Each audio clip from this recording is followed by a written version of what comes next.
There Ah, I am. there you are. How Hey, you how you doing, man? I'm doing well. How are you, sir? I'm doing very good. Awesome.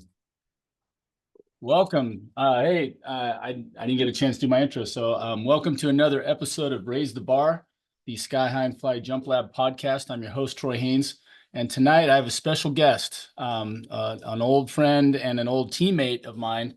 Let's just say friend and teammate, because neither of us are old, right? And it's been a while, but not as long as some of the teammates that I've saw at the reunion a few years back, like Junkerman and those guys, because I hadn't seen them in forever. But I have crossed paths with John before. The great John Frazier, a shot putter and discus thrower at UCLA, and then also a former head coach at UCLA. Many years there as an assistant too, as I remember, right? So it's Yes, been a minute, sir. been a minute, and now the head coach at Texas State, correct? Yes, sir. Man, wow, you've been a lot of places and done a lot of things. So all these years later, I'm face to face with John, and even though we were teammates for I think the same 4 years, did you ever redshirt? I didn't I redshirt. redshirted, yeah. Um, I believe your freshman year was 83. 82. Yeah, Oh, we did come in. Okay, for some reason yeah, I thought you came in with Bandage. yeah. Okay. I was in with Banich, and I think it was the same. Well, 82 was the fall. So Okay, yeah. So you were Bandage.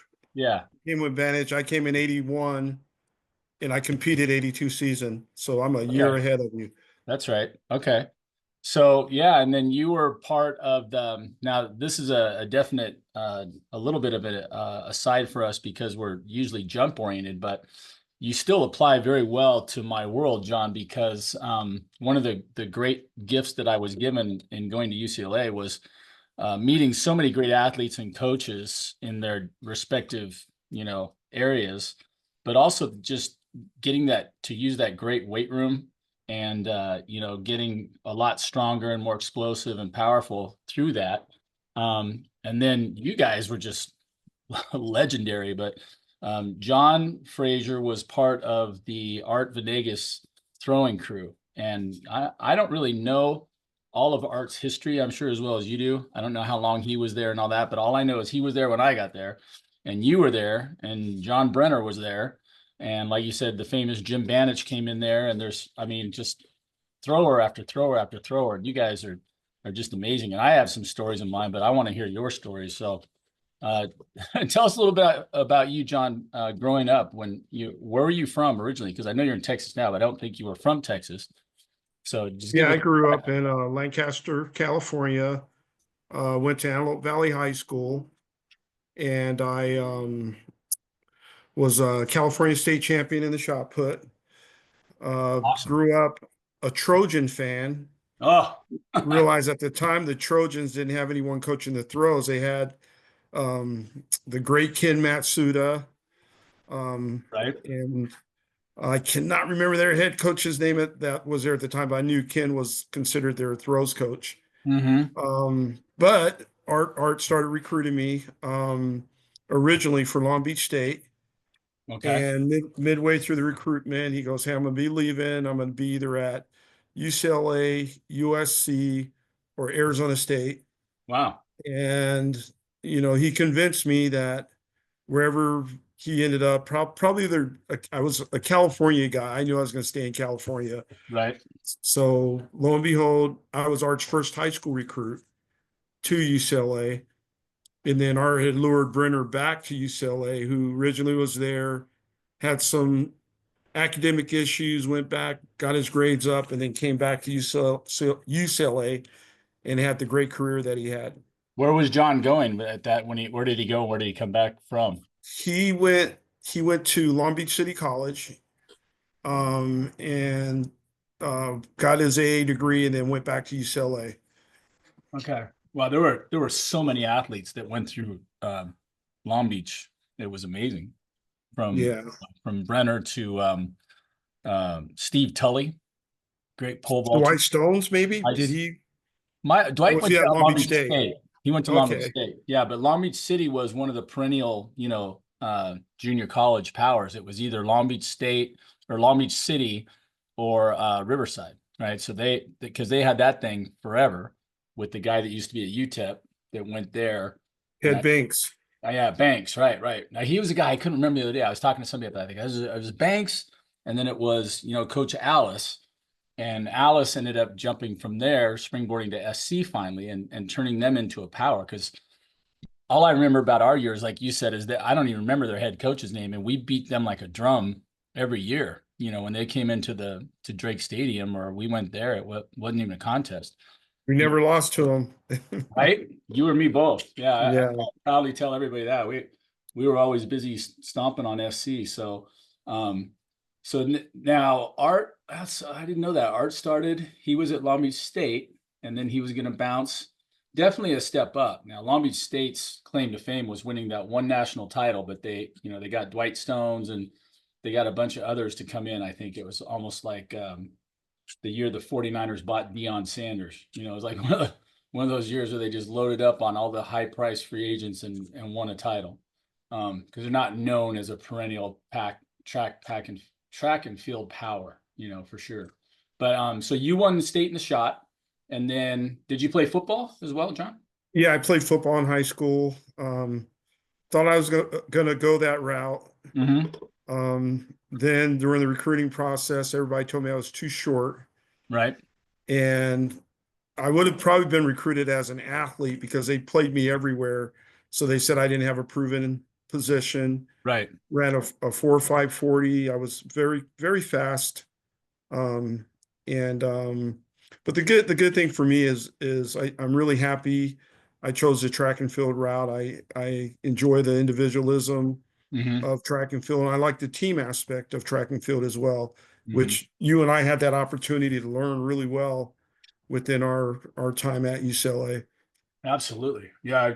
I mean, I can't really go more than a day without telling stories. It's like somebody will get you started and you say, I remember when, or there's just such a poignant reminder of a point where you're like, I said, well, some people just really don't like losing. And I told that story. And then, of course, it was your third year, I guess, if you got there in 81 or, however that worked. But my first year in 83, we went to Oregon and we're on however, I don't even forget how long the winning streak was, but all I'd heard was we hadn't lost a dual meet in forever.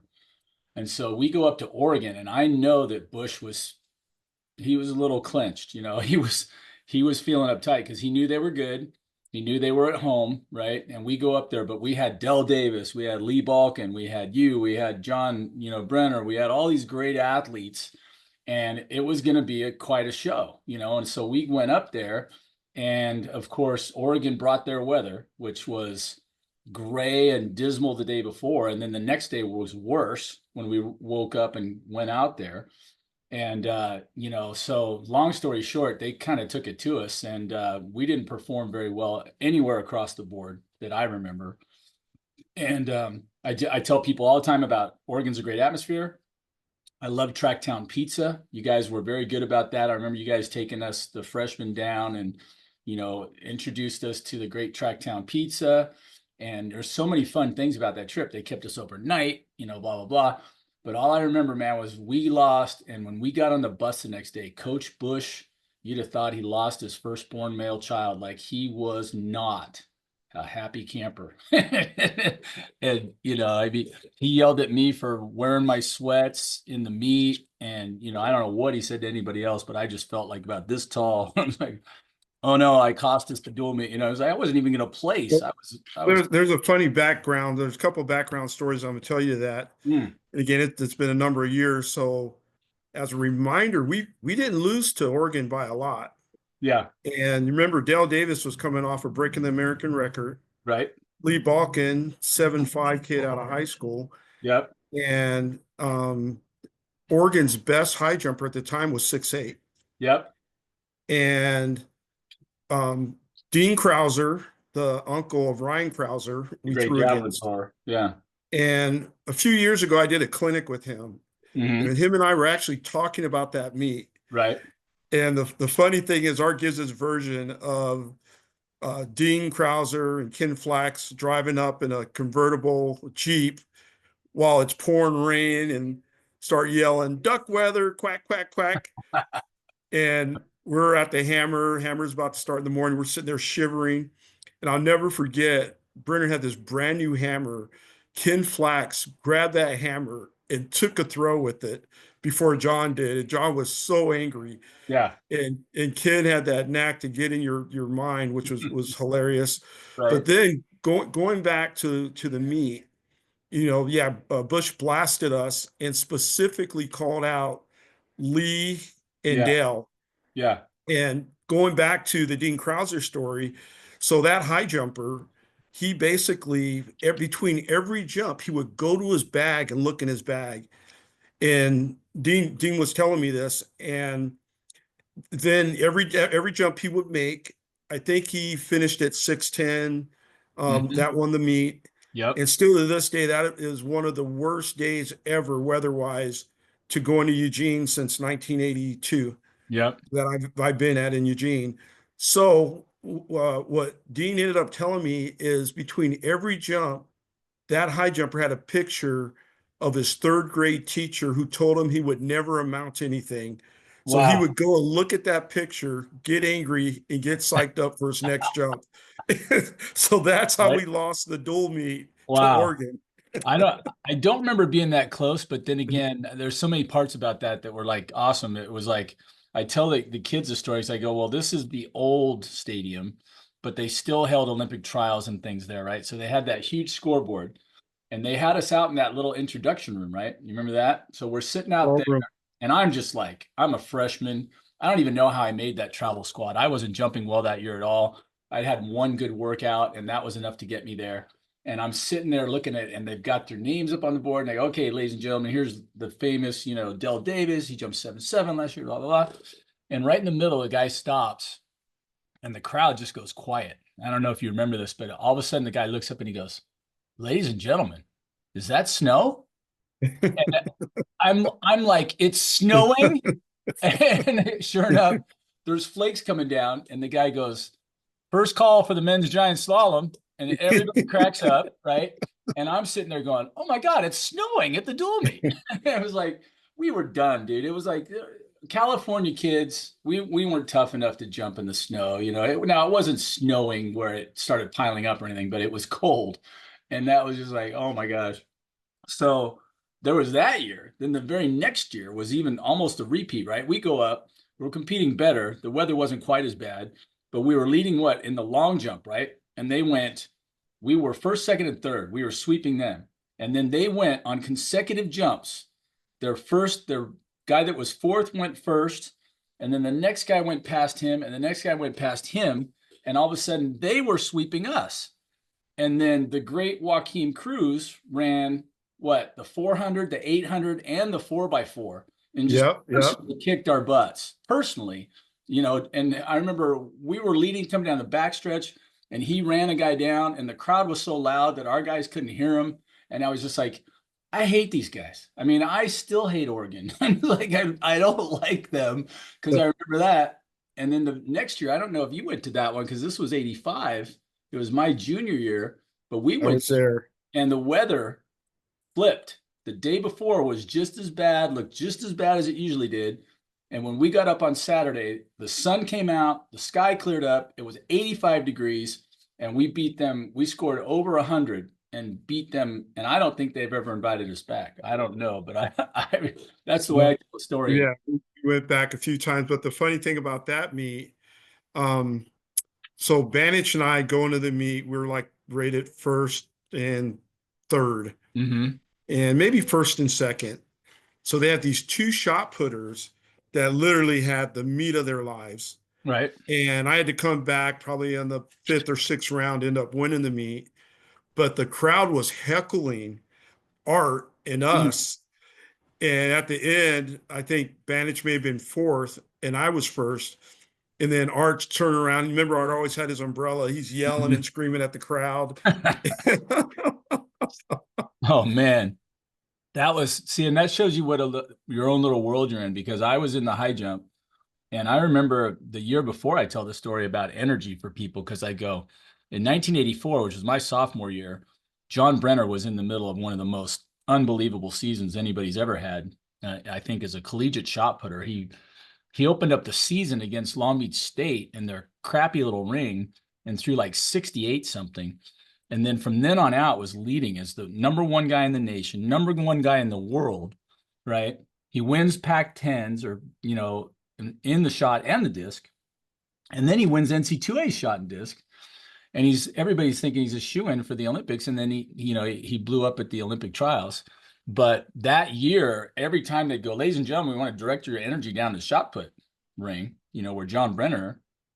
And I mean, the energy was coming off of there in waves. It was palpable. And that was my first year of jumping well. And I used to just soak in that. I mean, I would just go over there and just sit somewhere close to the ring so I could just soak up some of that energy and then go back over and high jump, pretty amazing. One of the great benefits of being around you guys, just, so many things like that. So Banich is another story. What a great athlete. Remember, he was a guy, I'm dumbfounded to find out you ran a 4.5. That's amazing. I tell people this all the time, when we're discussing power, and I'll say, look, high jumpers usually are tall and skinny. Picture Dell. Dell wasn't super tall, but he was skinny and light.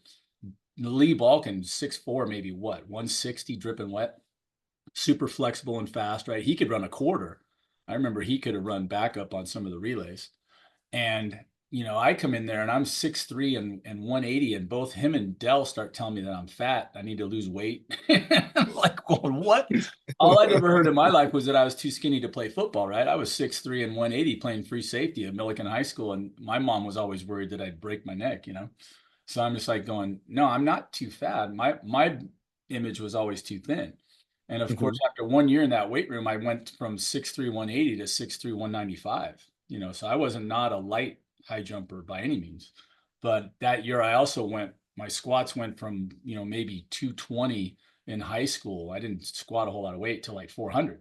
So when I did full squats with 400, all of a sudden, there you go. I could run faster and got that, the vertical up and jumped over 7.2 for the first time. So I love telling those stories. And then I always tell the kids, I go, there are huge people on this planet that are really amazingly fast.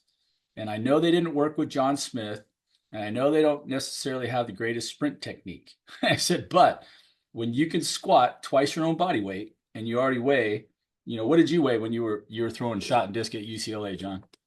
I was probably around 255 to 265. Mm-hmm. And then what was your max squat? I did a 705 for a 705. single. Now we're talking close to 3 times your own body weight. So for someone at 250 that's squatting over 700 pounds, I said, you put 1 foot on the ground and push, you're going to move a lot quicker than people think. That's why Yeah. they're really large, and I know you guys probably did your share of plyometrics and, jumping up on boxes and explosive things as well. And probably astonishing. I still tell the stories about Izzy to this day. Mike Izzy came by the dorms one time when I was up there. I know I was up in Sproul, right? So was Dell and a lot of those guys. And we were down on the court playing basketball. And a basketball just rolls up. We were talking. And then someone was shooting on the other end. And then the ball rolled up and it hits Izzy in the leg, right? And we're just standing there talking. And he bends down, he picks it up, and seamlessly just jumps up and tomahawks it, dunk, right? Yeah. And I'm looking at him, and this is my freshman year. I hadn't done any kind of lifting like that yet. I just looked at him. I'm like, what are you? Like, what position are you? Like, what do you do? I'm a javelin thrower. I'm just like going, no load up, no telegraphing, nothing, just exploded up and just tomahawked, right? I'm just like, oh my gosh. He goes, yeah, well, when you do hang cleans at 300, whatever number he said, my mind was just boggled, but I started understanding the relationship between power and explosiveness, quickly. It was on display all the time. So, oh man. So tell us about you now. You graduated, a little bit of the history going back, because you're talking about these meets and we're talking about from different angles, and you were in Brenner's shadow for a little bit, right? So when Brenner left, you're now the number one, right? in shot and disc? So I'm gonna remind you, I was a hammer thrower. I didn't throw discus, Mm, and okay. yes, I was number one in both. And my junior year was my best year. Going into I was six at NCAA's. Going into the senior year, Hmm. there was a rule change. My redshirt year in 1984 was my redshirt year. Yeah. And unfortunately, I don't believe that Coach Venegas and Coach Larson were aware of it. And the other Pac-12, 10, excuse me, 10 schools were aware of it. And so they went to try to get me ineligible. And I had to hire the great David Greifinger, who Hmm. ran Santa Monica Track Club, to represent me. And he beat the NCAA. And I ended up getting a portion of my senior year back. Hmm. And I came back at the end of April at the USC dual meet. Wow. But basically, um, I continued to compete. I competed until 1992, Hmm. and it was just recreation. I was working full time, and I threw because I could. And in 91 and 90, qualified for U.S. championships. Was sixth place there, and it was fun. It was enjoyable, and I think because I kept throwing, probably got me into coaching Hmm. because I learned a lot. I was coaching myself, and I think that kind of gave me the bug. A guy named Augie Wolf, he was fourth at the Olympic Games in the shot in 1984. Augie, and you might remember, he used to come and hang out at UCLA, real tall guy. Yeah. Um, Kind of took me under his wing in 1985, and had my first trip to Europe and competed over there. And that's where I probably really gained my love for track and field, being at these meets throughout the Scandinavian countries, and the enthusiasm that the people had for the athletes. Hmm. Having someone come up to me like in an airport and say, "Oh, are you a shot putter opposed to are you a football player?" Right. Right. That meant a lot, after always, giving in and say, yeah, I play for the Raiders. Brenner, all of us, we go out to eat and everybody would ask us if we were football players. And Right. sometimes we got free food out of it. Right. And But if you know anything about shot putters, ladies and gentlemen, free food is definitely a need. yeah, Guys yeah, don't eat small. yeah. But from then, I competed in 88 Olympic trials, and had retired for a year, and then came back and threw again. But I didn't want to go to the real world. So Art was like, "Hey, Frazier, why don't you get into coaching?" And there was a position at UC Irvine. My first year coaching with Vince O'Boyle. I Hmm. worked there. I was there for a year, then got a full-time job, a real job, because I really didn't get paid a lot at UC Irvine, Right. but it was a great stepping stone. But then got a real job at Humboldt State. So I was there for 1 year up north. A lot of people don't know where that is, but Right. northern Cal, like at the Absolutely. very top of the north of California. Redwoods. Yeah. Yeah, and then from there went to Cal State Northridge, coached there for 4 years.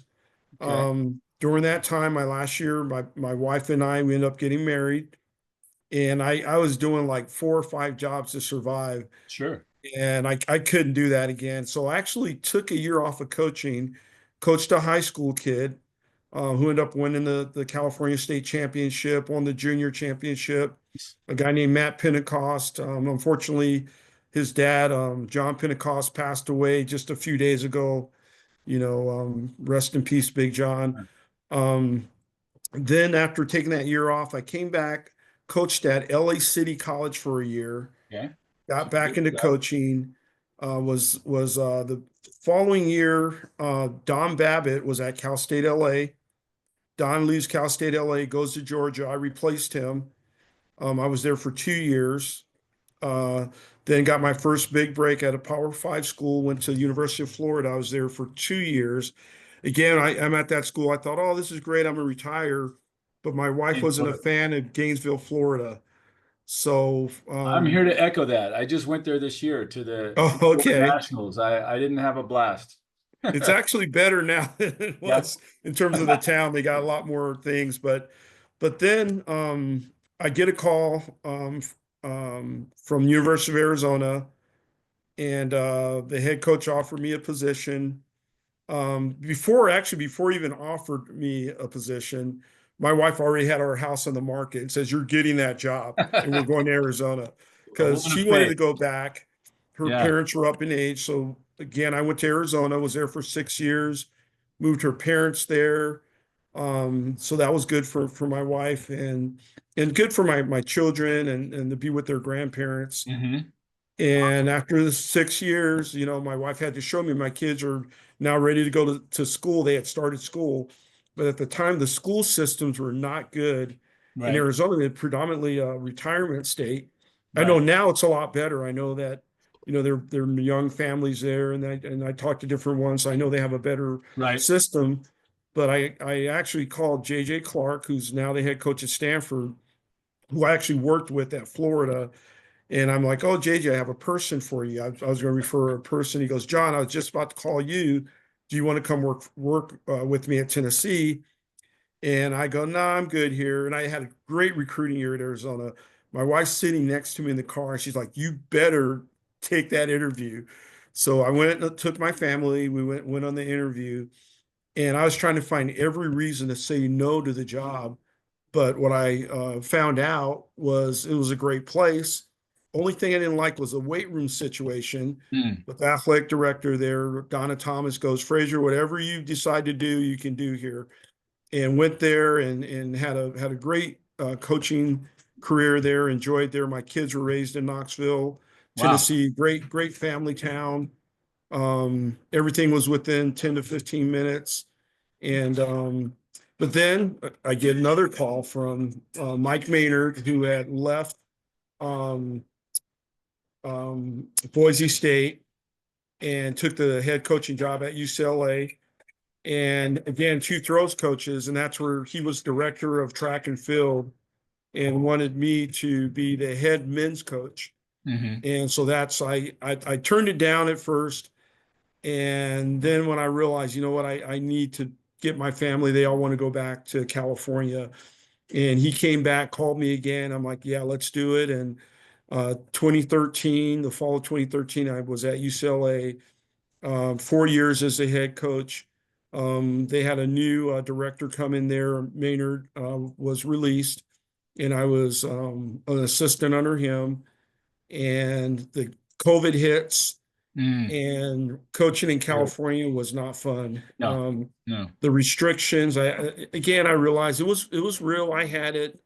Um, I got sick and all of that, but I wasn't deathly sick. Right. But the thing that I realized is I could not continue to do with all the restrictions of California, Right. and went to Olympic trials and came back. Within days of coming back from Olympic trials, I get a call from a guy who I actually had recruited to Arizona. The coach that came in ended up recruiting him and signing the deal. The guy was there for 1 year, goes to Oklahoma, throws there. His name is Luke Bryant. Luke was athletic director Hmm. at Texas State, and he remembered that, my former athletes, and we really didn't know each other that well because of just through recruiting. But then he recruited me to coach there, and long story short, here I'm here, and now Luke wanted to get back into coaching. He's coaching at Florida State, and literally, it's almost like I have a new life where, I'm director. I thought for years I couldn't coach throws and be the director. Hmm. Um, and with my years of having been on great teams, we won a national championship at Tennessee. Even though I couldn't live and enjoy what you guys did with the national championship at UCLA, very much a part of the recruiting of all those great athletes that ended up, winning the championship in 87, Right. 88. But again, back to Texas State, it's been fun building a team. It was uh, a non-relevant mid-major team. Currently, we're ranked 23rd in the country. Speaking of high jump, I'm gonna give you some trivia. Greatest American high jumper. Do you know what school he went to? Oh, Who is it the greatest American high jumper in college, like in as far as terms of height. height, Hmm. not No, Hollis medals? Conway was 7'8". Uh, it's my history is bad. Okay, I'm gonna help you, brother. Help me. Charles Austin. Really? Charles Went to Austin, Texas Olympic State? record, Seven 7'10", and a half. American record holder. Yeah. And he's a Southwest Texas grad, which changed their name to Texas State in 2011. Okay. Yeah, he was. And He's American fittingly, and we Olympic have record two holder. really good high jumpers. Yeah, I know we've been talking in feet, Mhm. meter wise. One's at 725, or excuse me, 25. 225. And the other one's at 224. Yeah, And they both qualified for indoor NCAAs. absolutely. Yeah. And they went 1-2 indoors for us in our conference. And thanks to Charles and his son, they helped us with recruiting and we're building a tradition within the high jump. We have not a guy signed, but we have a 220 freshman kid coming in. One of the things I've done at Texas State is we have a lot of Texans and a good number of international athletes. Mhm. Iceland, Australia, Serbia, Wow. Estonia. Um, That's like a UCLA tradition too. You picked that up. well, you know what? You remember Mostly Jim track, Bush? but a Jim lot of other Bush sports. did not recruit Yeah. foreigners. Yeah. So I went opposite of Jim Bush. Yeah. So we have, let me see, South Africa, Sweden, Right. Latvia. Well, I can keep Kendall is one going of your on. coaches, right? Where's Kendall from originally? Her family? Kendall is from the West LA area, and she was one of my athletes at UCLA. Yeah. But she's And like her last name sounds Swedish it or is Swedish. yeah. She has Swedish last name. But I'm sure they're, a few Yeah. generations Right. ago. Okay. So basically at Texas State, we're building a program that can compete against a lot of Power Four schools. Now we gotta say Power Four now Yeah. since of I the know it's crazy. assimilation of the Pac-12. So But you guys are D1 though, right? we So, are D1. but just not in the big power conference. Yeah. So Yeah, and you're just so you know, I had a national champion last year, Elizabeth Runnersdotter in the hammer. So she awesome. was, yeah. So it's been some good stuff happening. Yeah. Well, that's I was gonna say in the tradition of UCLA, that's I guess it's more basketball and then track and field before Bush, because it was I think Ducky Drake that coached CK Yang, right? BK Yang, uh-huh. Yeah. So we had a few, but yeah, not when you and I were there. That's true. I thought about that later. So what was it? I had something that came up I wanted to share with everybody. We were talking about you brought up food and the the free food. And I remember there was one night where first I got exposed to Banich, the great Jim Banich, who wanted to go and eat bagels. I guess you guys went to the bagel place routinely and got onion bagels and all the cream cheese and everything. And so I was, high jumpers are almost as hungry as shot putters. So we were like, I was like, okay, let's go. And then another time we did the all you can eat taco thing on Wednesdays. Remember the Well, $5 salsa. all you can eat La Salsa, right? And we go there. I had never been, and I heard about it from you guys. So I went down there, and I remember, I don't know if you remember, but I think I came in third. I ate like 29 or 32 tacos or so. I can't remember. There was an unofficial competition going on, of course, where everybody's just eating either chicken or steak or whatever, right? On these tacos. And I think they were double wrapped, but we were not eating the second one. And so we You had a were. bag of those. So we did that, but then I remember when we went back, and this was great. If you're still with us, you're listening to the Raise the Bar podcast. I'm Troy Haynes, your host, and my guest tonight is John Frazier, who was a great shot putter and hammer thrower at UCLA, and also a good bowler because you guys took me bowling and went to the Bruin Bowl where I watched some of the most amazing bowling I've ever seen. These gentlemen were not artistic bowlers. The whole thing that I remember was that you guys were trying to basically destroy all the pins and hit them as hard as you could so that they would all fly into the back wall. And when that happened, everybody cheered. It was like the Super Bowl. I was like, I'm watching it, and you have to picture this from the point of view of a high jumper, because I couldn't make the ball move that fast. You guys had this thing going. It was like a miniature, rocket approach and a load up, and then the explosion of the hips and the rotation. And I remember I'd never seen anything like that, where the ball was just rocketing down the runway, and then boom. It was like, and it would make a sound that I can't even describe, and then all the pins would explode, and then you guys would cheer.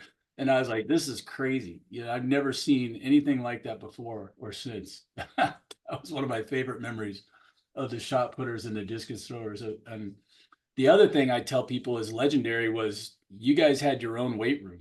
Like, I don't know if you would have intimidated the football players or what, but the stories are legendary about the stuff that you guys were doing. Because the only thing that I ever saw that was legendary in the weight room that we were going to, the one down at the bottom by Polly, was one time Eric Ball was in there and he was doing power cleans from the floor. And I developed a thing where I could quickly look at the plates and add it up and multiply and figure it out. And I'm like, he's doing power cleans with about 386 or something like that, right? And he cleans it, racks it, and he's off balance, and he steps forward on one leg and puts one knee down. And he's standing there, and everybody's watching. There was only like 7 or 8 people in there, and I happened to be one of them. And he's on one leg, and he just kind of leans back and goes and stands up on one leg, right? And finishes the clean, throws the thing down, and I was like, wow. Like I'm going, I can barely, I got my 1 rep squat at 400. I go, he just basically did one with 386 on one leg, and I'm like, oh my gosh, Eric Ball's legs are bad to the bone. But then we heard, the numbers coming out of your guys' squats. Like you mentioned, yours is over 700, and I could have sworn I heard like 800 for Brenner or something. We had no idea, because there were just numbers that would float around. What you guys. Actually, the strongest guy was Dave Wilson, who we called Iceman. Iceman, yeah. Yeah, the Iceman. He did a 750, clean as a whistle. And the funny thing about that, you talked about legendary eating. He ate 100 tacos at La Salsa. Brenner and I can only eat 60, just so you know. Okay. But the thing about Iceman is he goes, I would have squatted more, but I was hungry. So he stopped because he wanted to eat. Right. And but he was one of the pound for pound strongest guys I'd ever been around, Yeah. and very, very athletic. And did really well. Had a great career at UCLA. Finished up in the top 10 in 3 events, and was very legendary. Even today, I coached his son when I was at UCLA, and I still tell stories. I tell my athletes stories about all the fun days of us going to school. We look back, probably the for me the greatest years of my life was Yeah. being a student athlete at UCLA, and the relationships. That here we are a long time later, talking and reminiscing Yeah. about all of that. Oh yeah. Well, I had heard too that did he have a way of getting under Brenner's skin a little bit? I heard that That was. was actually Eric Bergreen. Again, rest in peace, Eric, who passed away a few years ago.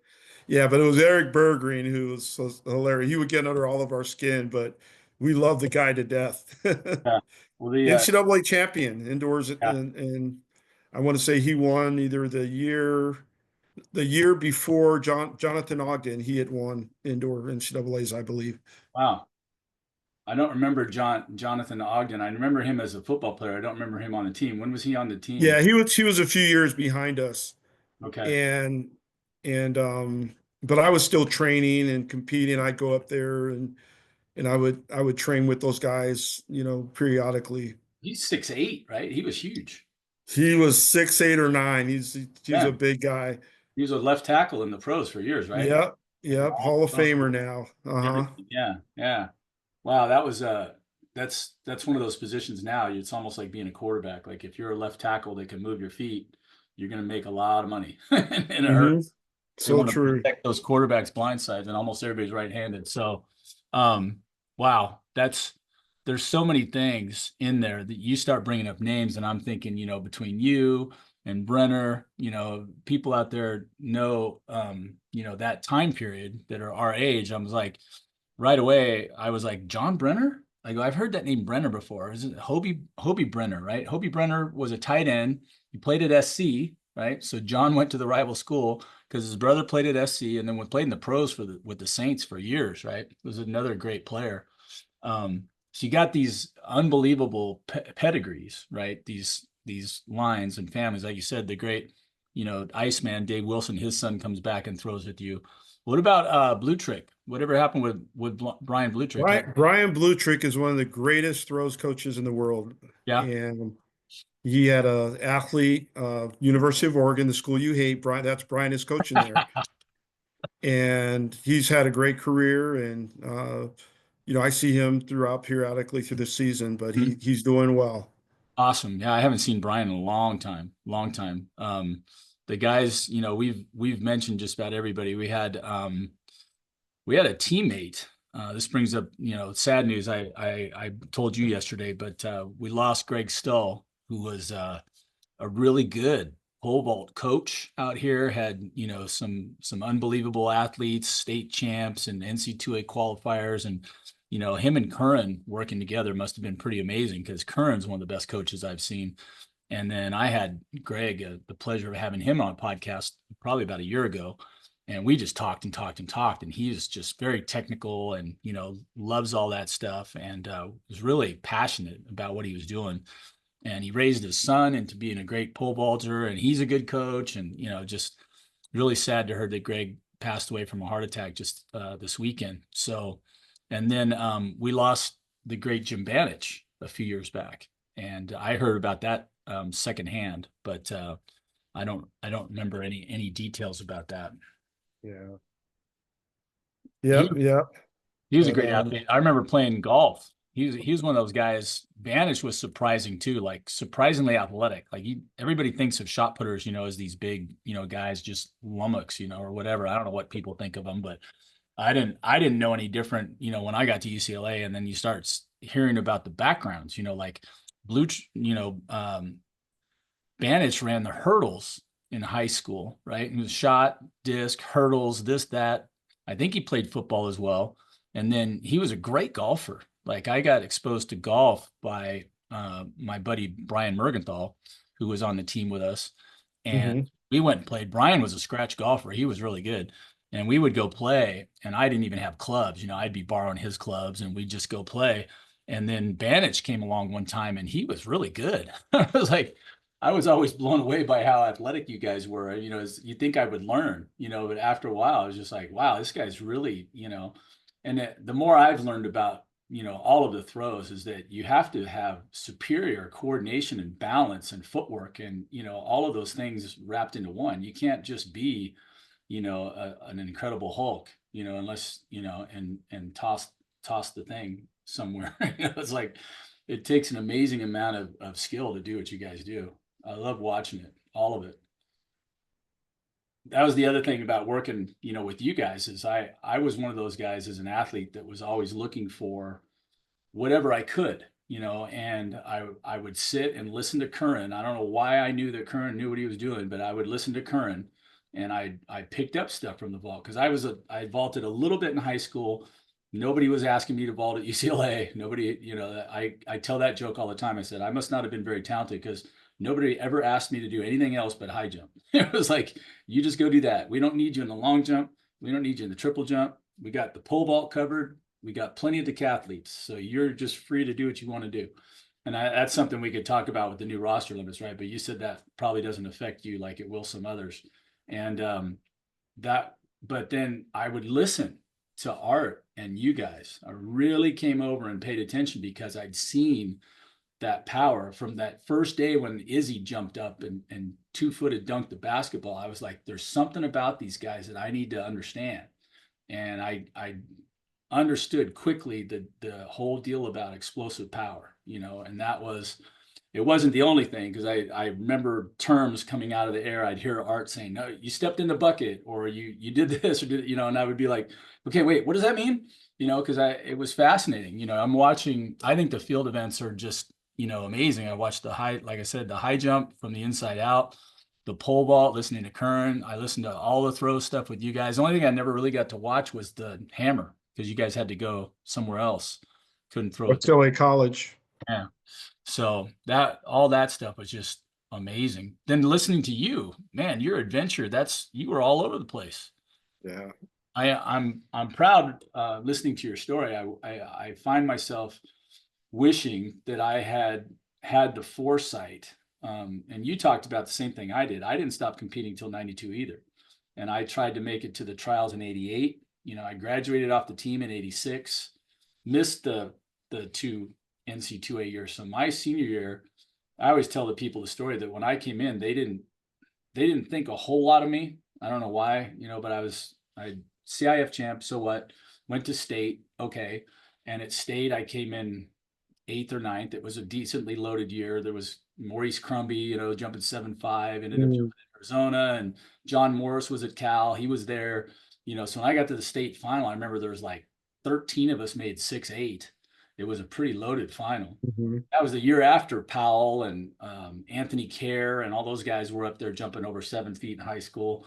So it was a decent year, but I didn't have any idea that I was not going to be able to hold up that well. And when I came to UCLA, I'm like, well, I thought, man, somebody should be offering me something. And UCLA was like, you can walk on if you want. We've already got Dell and Lee, but we'll get you into school, And I tell the story to the kids all the time. I said, well, I asked Larson when I met him. First thing he did was shake my hand and tell me that he didn't know anything about the high jump, which was one of the all-time straight up discussions I've ever had. And I just go, well, oh, because I remember reading the article in Sports Illustrated and his name was there, Dell Davis's coach, Bob Larson. I'm like, but he doesn't know anything about the high jump. So wait, what are we doing here? And it was like, you're going to work with Dell and Lee. Like, oh, okay. No mastermind over the program. Nobody saying these are your weight workouts and these are how. It was like, we just kind of hung out and did what we did, But I remember asking, well, what do I have to do to get on scholarship? And Bob literally goes, he laughed. He kind of chuckled. And I'm like, I'm still looking at him. He goes, oh, okay. Well, if you want to get a scholarship, you jump 7.2 and we'll talk. And that was that. I was a freshman. I jumped 6.10. And my first year, I jumped 6.8 once. I had a terrible freshman year. So I never redshirted because I was a walk-on and I don't think they really paid attention to anything I was doing. It was like, you just show up and do what you did. And then my second year, the Olympic year, 84, which you had taken a back seat. I find out now you were partially redshirting or whatever you did that you had that struggle with later. That was the first year that I came on and I did jump 7.2. And Bob, welcome. I think I waited for him in his office. So he came up the next day and I'm sitting there and he goes, oh, you want some money? And I'm like, yeah, that's what you said, and I tell people that story all the time because they honored their word, Yeah. But yeah, just unbelievable institution. And like you said, just the people, the relationships, I get people all the time. I said, I bumped into Reggie Miller a few times, when he was there. I bumped into him in the weight room. We did a little bit of talking. I would be willing to bet that Reggie would not remember me, but I remember Reggie. And then James Washington, free safety, amazing vertical leap. Like I could out jump everybody. Like I out jumped a lot of guys that people would just go, wait, really? On the Vertec? I remember, he might argue with me, but I remember out touching Doug Partee from the volleyball team, who was super tall, long arms, and I could out touch Dylan Lee, 2 leg, 1 leg, whatever. And the guy that I could not even come close to was James Washington, who was a foot, maybe an inch shorter than me, but had longer arms, and then just straight up hops, like up out of the building. I was just like, oh my gosh, this guy's so amazing. And I did see him a few years later working on one of the networks, calling a high school football game. And Garden Grove, where I teach, was in that championship game, and I saw him, and he did remember me. I was pretty pleased by that. But God, we got to meet so many people. I mean, great athletes, great coaches, both coming to UCLA, then the times that we got to travel, just an amazing. Yeah, I tell that often, like you're saying, the times that I remember the most, I said even though in some ways I didn't get the coaching that I was looking for all the time and didn't know I really did, because I went to the school of the great training, and then I was getting it wherever I could, listening to Art, listening to Anthony. I believe there's certain things that are what I call universals that translate across, not only just our events, but even all of sports. So that was the school that we were at, and then just incredible, opportunities. The whole Olympic Games there in '84. I tell people now, I go, where do you want to be? I said, you should get out here to California in the next 4 years, because we got the Olympics coming back, and I said, to me, I go, they need to hold. Everybody's like, where do you think they're gonna hold the trials? I'm like, if it were me, I'd hold them at the Coliseum still, just because of they got to, right? I mean, they're gonna have to, even though they've got Oregon all tarted up and it's nice, and they've got Mount Sac, God bless Ron Kamaka, and they had that place is amazing. I just don't think it's big enough. And then, I mean, the Coliseum holds 100,000 people, or whatever. I don't know. They might have redone the seats, but it's huge. And, you can stick a bunch of cameras in there for sure, and it'll be a big show. And then you get to turn right around and do it again, at the game. So just an amazing time. So what do you got on the docket? I was telling the story about you becoming a coach. I think the point I was trying to make was I never made that leap. I put my eggs in the athlete basket all the way until '92. And then when I finally was done, instead of doing what I really enjoyed, and I'd already been coaching for a little while, I was like, well, I'm never going to make any money at this, because I really wasn't. I was working at a junior college and $2,500 stipend, right? And didn't have the vision to think bigger about, possibly going on and doing that as a livelihood. So I went into teaching. And then I ended up, of course, you end up coaching whatever high school you're at, doing track and field, and same thing, $2,500 stipend, whatever. So I wasn't thinking along the lines of, hey, I could have ended up at a D1 school or whatever. So I love hearing the stories about you and others that went that route. And then of course you and I both know Curran, they kind of didn't treat him as well, all the stuff that he did for UCLA. I mean, you cut Anthony Curran, he bleeds blue and gold, and they just unceremoniously just said thanks, Yeah, without. it was unfortunate. I was actually on staff with them, and it was unfortunate. But the good news is his son is now the vault coach, Yes. and Hey, Joanna Hayes is now the director of track, and I think she's going to do an incredible job. She's already doing a great job, and his son Tate is doing a great job as well. no, he's if he's not a clone, he's going to be the next best thing, because they got Yeah, that great pole vaulter, surfer. I tell you, the first time I got to listen to Anthony after all those years come back, I had a vaulter, and I started going to some of his clinics just to listen. And he has just got a way about him of teaching, and he's just got that cool surfer vibe, and the kids love him, and he's running them. They're running down the runway, and he puts his hand in the small of their back and pushes them in, and he's like, have a nice flight. He shoves them in there, and I'm always laughing. It's something that he's saying or doing, but the results are just silly. Like I went to CIF prelims one year, and because I'd seen the amounts of kids at his clinics, and I go, Anthony, how many people do you have here today? And he looked at me like there was like that question that he'd been waiting for someone to ask him. And he's like, because it was all four levels. I think it was either no, prelims now is just one level. So maybe it was CIF finals, but he literally said out of the 36 vaulters that were there, like 28 of them were his or something. It was some unreal number that, if you didn't know him, you'd be like, no way. And knowing him and knowing, because I saw the people on the runway, and you're like, that's probably accurate. That's a yeah. lot of people. A lot of people. Well, John, what do you think, man? Oh, I appreciate you having me on the show, and good to talk about some things I hadn't talked about in a few years and Right? relive some stories. Do you have any of you're talking about kids? Are your kids, are they're past competing age? What did they do? Yeah, my oldest daughter is married, lives in Thousand Oaks. Got a is a UCLA grad Hmm. and a Pepperdine, graduated last year with the MBA, Nice. and she's doing well. And then my middle daughter just graduated Cal State Northridge, and she's going to be going to nursing school.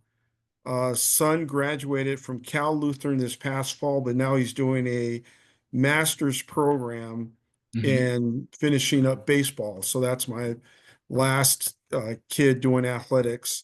Awesome. And but my family is, I'm proud of them. My wife is a UCLA grad, and we still have our house here in the Calabasas area, and I go Nice. back and forth. I'm actually in California now, where our team will be competing at Long Beach on Thursday and Mount Sac Friday, Saturday. You gonna be at Mount Sac on Saturday? Yes, we will. Let's make a point. I will get down there for sure. I don't know if any of my private clients are going, but the only other coaching gig I have is at Vanguard University, and I don't believe we have a meet this weekend. So that's a fun place to go if you don't have anybody, and if you do, it's fun to go. But maybe I can get by there, and I'll see if I can get Alan Hankel to come along. Well, That'll be great. Yeah, I talk to Alan occasionally. I hadn't even I think he knows I'm here, but I'll reach out to him. But yeah, that's great. yeah, that'd be great. Well, hey, John, I love you, man. Thank you so much for taking time out of your evening. I know you're a couple. Well, you said you're out here though, so you're Yeah, not I'm in California now. oh, Uh-huh. good. It's not super late because if we were in Texas, you'd be a couple hours behind, right? It'd be Yeah, I'd be a couple hours behind, but I just was on an international flight, so I'm recovering jet lag. So oh, I right. should Yeah, be even better tomorrow. there So, you go. Well, but hey, good let's do it. being on your program. Hey, thanks for coming on. And again, ladies and gentlemen, John Frazier, great UCLA shot putter and hammer thrower. That's so weird. I didn't know that you threw. I should have known. And like you said, some people did the triple, right? The Iceman did all Yeah, three. And dude, it that, was a long time ago. yeah, I love watching them, but I tell you what, I do miss the fact that we didn't get to see that because we'd always hear about the results, and we always knew that you guys threw at East LA College, but there wasn't like that you could travel. I wouldn't even have known how to go and watch you guys if I could have. It was like whenever the meet started at home, we had to get ready, right? So whatever you guys were doing over there, pretty wild. But again, thanks for spending the time with us, John, and keep me open on that. I like to I got to talk with Kendall again and see what's going on with your jumpers because I got all kinds of questions about this new He's rock. doing really well. Yeah, we Yeah. we have a guy who just jumped the fourth best mark in the country in the long jump. Chris Preddy went 25-10 this weekend at Texas Wow. A&M, and he's also a 52-foot triple jumper as well. Hmm. So she's doing a great job. She has a good group of young female high jumpers, and Awesome. the range of 5'9" to 5'11". That's great. So Yeah. she's doing a very good job. And you guys can't it can't be too bad recruiting in the state of Texas, right? You Yep. got a few athletes in that state. There are a few athletes there. Yep, Absolutely. yep. All right. Well, John, God bless you, man. Thank you for spending the time with us. I'm looking forward to bumping into you on Saturday. Sounds good, Troy. God bless you too. Thank you so much. All right. Thanks, man. Have a All good night. righty. You Okay. too. Bye Yep. bye. Bye. And that is going to wrap it up with the great John Frazier. He's a good friend. He had me in his offices about 10 years ago when I started this business. I went there, and he quickly took me up to his office because they had the top 10 lists on the wall. And he said, "Do you recognize that guy right there?" And I wasn't paying attention, and he pointed me at the high jump one, and I got to see my name at number 4 below Dell and Lee, and I forget who number 3 was. I want to say Rory Katinik, but yeah. So I took a picture and then I put it on my website way back a few years back. I don't even know where that picture is now, but yeah, John and I go way back on the same teams many times, a lot of the same experiences, a lot of the same teammates, and he has pursued a career in it, which I waited my sweet time before applying myself along those lines. But it's always good to hear somebody else's great stories, and we got a ton of them. So until next time, again, I'm mentioning again, I miss my buddy already, Greg Stull, in memoriam. Greg was a great coach, great person, really just incredibly friendly, and just like his mentor coach Anthony Curran, a great pole vault coach, and very passionate about his craft, and leaving behind a wife and kids, and just it was a sad day, but I'm happy that I knew him. I'm happy that he led a great life, and that there will definitely be a celebration of life and a mourning of an early passing, because he was definitely taken from us early. But a great Bruin and a great guy has left the fold. So on that somber note, we will say goodnight, and we'll be talking again with you here real soon on Raise the Bar with Troy Haynes. Have a good evening.